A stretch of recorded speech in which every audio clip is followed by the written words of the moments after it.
They say time heals, but some memories don't want to be healed. Tonight, I want to tell you a story about a summer long gone, a white rocking chair, and the quiet love of someone who never really left. So get comfortable, dim the lights, and if you've ever missed someone you couldn't forget, this one's for you. There's a certain sound that lives only in summer. It's not the cicadas or the way the porch boards creak under bare feet. It's not even the breeze stirring the tall grass by the edge of the cornfields. No, it's quieter than that. Smaller. It's the sound of someone still being there, even when they're not. I was 9 years old the last time she sat in that rocking chair. The chair was old even then, the white paint chipped and peeling off like bark from a birch tree. It sat crooked on the porch, one leg always a little shorter, so it rocked with a soft limp. But she loved it that way, said the tilt helped her back. That summer, the air smelled like overripe peaches and dust, the kind of scent that sticks to the back of your throat and makes your eyes feel a little too full. I remember that smell more than anything. She always wore the same faded blue dress when it was hot, thin, with tiny white flowers and a row of mother-of-pearl buttons that never quite matched. Her hands were always busy, snapping green beans, shelling peas into an old tin bowl, folding a piece of cloth just right. But her eyes, they watched. Not the fields, not the cars going by on the distant road. No, she watched me, like she was taking a mental photograph of every time I ran barefoot through the yard or tried to catch fireflies with my shirt pulled out like a basket. Sometimes she'd say something, "Don't trip on that root," or "Mind the bees and the honeysuckle." But mostly she'd just smile, soft and half sad, like she already missed me, and I hadn't even gone anywhere yet. That summer felt endless, and I thought she was too. It's strange, the way a child assumes certain things are permanent. I didn't know what diabetes was back then. Didn't understand what it meant when someone started eating less and sleeping more. I thought her bruises were just from bumping into furniture, not because her skin had grown thin like old paper. She never said she was tired, not once. Even when I'd find her dozing in her chair in the middle of the afternoon, her knitting needles gone still in her lap, she'd wake up, straighten herself, and say, "Just resting my eyes, sugar. Now go on and fetch me that lemonade." We had a ritual, her and I. Every evening, just before the sun dipped behind the hill, I'd bring out 2 glasses, one tall and cold for her, and a smaller one for me. We'd sit together on that porch, swatting at mosquitoes and watching the light go gold. She'd hum sometimes. Old hymns I didn't know the words to, songs that sound like they were meant for remembering people.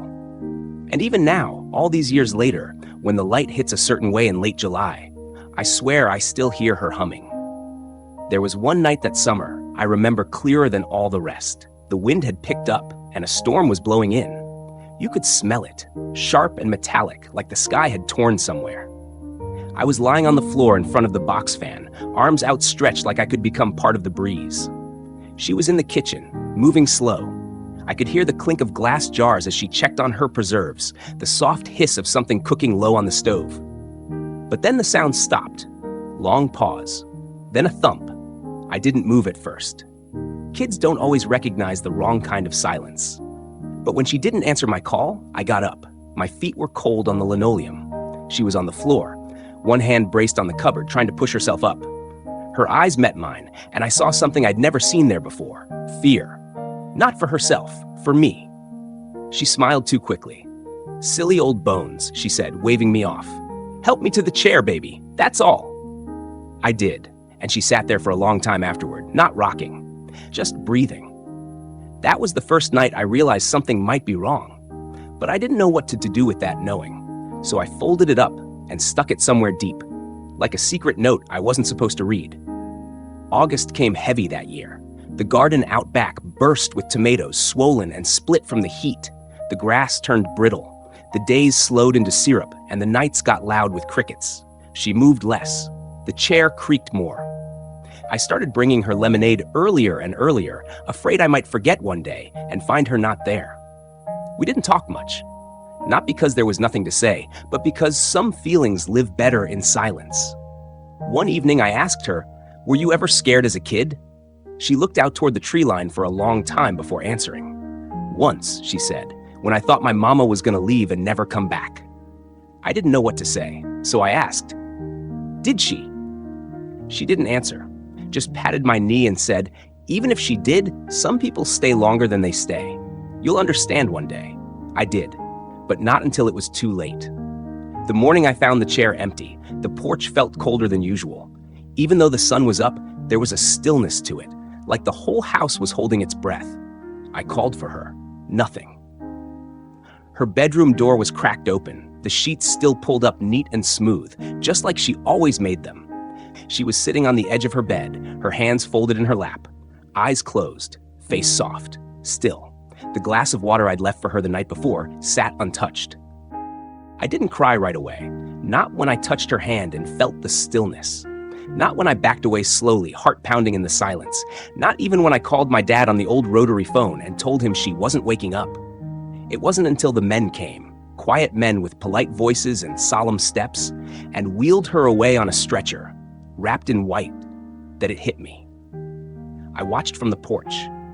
The wind picked up, sending dried leaves skittering across the yard, even though it was still August. The kind of wind, she used to say, meant change was coming. The chair rocked once, just once, all on its own. And I ran. I don't remember much about the funeral, only that everything felt wrong. The flowers were too bright, the hymns too loud, the people too polite. They kept telling me she was in a better place, but I knew they didn't understand. Her better place had been right there on that porch, in that chair, humming and watching the sunset. No heaven could match that. Afterward, my parents said we didn't need to keep the old house, said it was too far, too broken down, too full of stuff, said we'd take what mattered, a few photo albums, her wedding ring, the recipe box, and sell the rest. I didn't argue. I was just a kid. Kids don't get to argue with grief. But I asked for one thing, the chair. They didn't want it, said it was falling apart anyway. So they let me have it. We moved away a few months later. New town, new school, new everything. But every summer, like clockwork, I'd ask to visit my aunt, who still lived 2 counties over, just a few miles from the old place. It was always just for a week, but somehow I'd end up there most of July. And every summer, without fail, I'd sneak off one morning with a backpack full of peanut butter sandwiches and a canteen of water, and walk down the long dirt road to where her house had been. The new owners had painted it, changed the porch steps, cut down her rose bushes. The field behind the house had become a parking lot for trucks. But I knew that place by heart, every nail, every knot in the wood. I never knocked. I didn't need to go inside. I'd just walk around to the side of the porch and find the spot where the chair used to be. And I'd sit there, cross-legged in the grass, and talk to her. I told her about my new teachers, my dog, the boy who pushed me in gym class, the time I almost kissed a girl but chickened out. I told her everything. Even when I was 13 and starting to think I was too old for such things, I still went. And I still swore, sometimes, that I could hear humming. Years went by. I grew tall, got a car, left for college, fell in love, fell out of it. But I never forgot that chair. I kept it with me, no matter where I moved, propped it up with books under the short leg, repainted it once, but never quite the same white. And even when it was splintering at the joints, I couldn't bring myself to throw it out.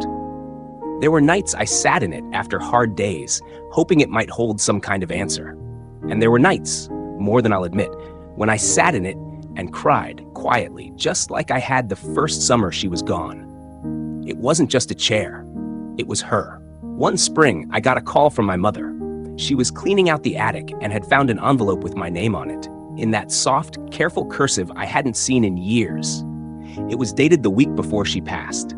Inside was a folded piece of yellowed paper and 3 lines. If you're reading this, sugar, I already know you're still carrying me. But don't let the weight of memory stop you from walking. Some things stay so we can move. Rock the chair now and then. But don't forget to run barefoot too. I cried for a long time that night. Then I took the letter outside and sat in the chair under the porch light. And I rocked. And for the first time in a very, very long time, I felt like I was home. There's a certain sound that lives only in summer. It's not the wind, not the bugs, not even the laughter of kids playing barefoot at dusk. It's the quiet hum of memory, of love that lingers long after the body goes, of chairs that rock even when they're empty. And now, whenever I sit out on my own porch, watching my daughter chase fireflies, lemonade in hand, dress flapping in the wind, I swear I hear her. Still humming, still watching, still here. Maybe we never really outgrow the people we loved. Maybe they stay in the way the wind moves, in an old chair that rocks when no one's there. If you still carry someone in your heart, even if they're gone, just know you're not alone in that silence. And maybe, just maybe, they're still listening too.